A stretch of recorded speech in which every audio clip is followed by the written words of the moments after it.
That's your look at some of the stories making headlines around the county. It's time for us to get a traffic update and also just find out the situation on the roads following the go-slow and impending strike of some of the digital taxis that are on the roads. Now, our reporter Kimani Mbugwa is bringing us an update from the headquarters of one of these digital taxi companies. Good morning, Kimani. What's the situation this morning, and when can we expect these taxis back on the roads?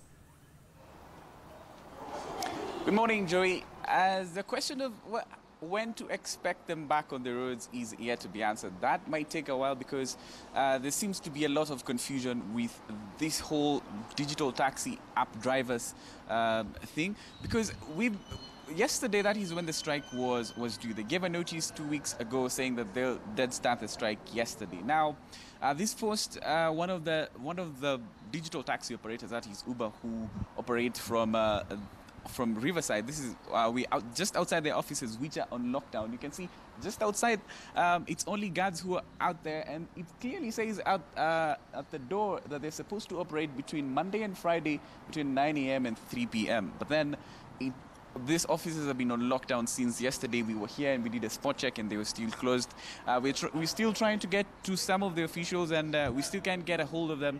And as I gave an update earlier on how this started, and it's been going on for a while. And this is a controversy that's not unique to Nairobi, because some of these digital taxi operators and developers and drivers have had problems in other countries, even in Lagos and in South Africa. Now, for example, in Lagos, Uber decided to cut their prices by 40%, and that also prompted the drivers in Lagos to go on strike. Same case here in Nairobi, where the prices went down, and the drivers decided to go on strike. Now, a very interesting thing is that there's a lot of competition that has come, and this digital taxi operators or developers have been forced to, deal with competition, and the catch usually is the price per kilometer. And most customers just get the app, download the app, and get a driver and hail a cab from anywhere, which is very convenient.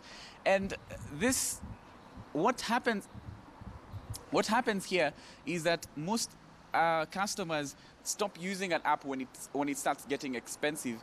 And now some of the drivers yesterday had threatened to even deflate the tires of the drivers who were still in operation, because they wanted to be in solidarity together. And there was a meeting between the Ministry of Transport and which now gave the ground rules that nobody is going to wake up one day and hike the fares.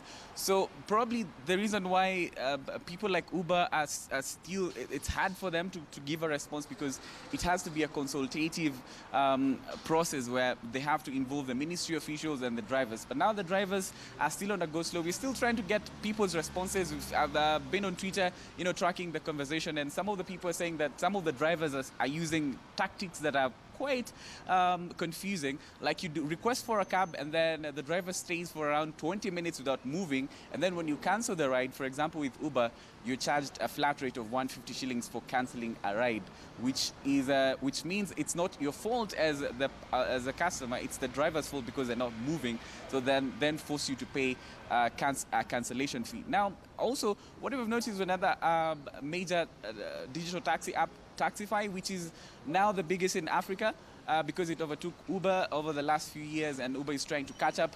On Sunday, this is an experience I had that with one of the drivers. They say that they're not using the estimates from the app. They're using estimates of their own.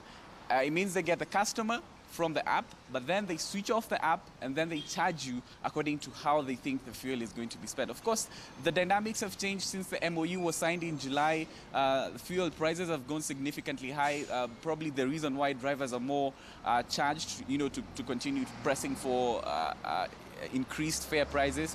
And this is still a developing story. We're trying to get to the Uber officials who are not here. The guards tell us these guys have not been coming to the offices. Yesterday, there were a few drivers who drove around this area, this Riverside area, trying to stage a protest. But then, of course, there are no officials here, so they wouldn't have any reason to come here. Even when you come into this gate, they have to check, they have to ask you where exactly you're going, because most of even the people of who man this building are fearing that maybe the drivers are going to come in and cause some commotion. This is a story that it's still developing.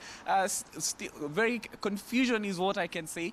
For sure it is right now, because we don't know whether they have emphatically decided to quit the apps or stop operating, or they have some of them are still operating. So confusion is just what we can describe this action by some of these digital taxi app drivers.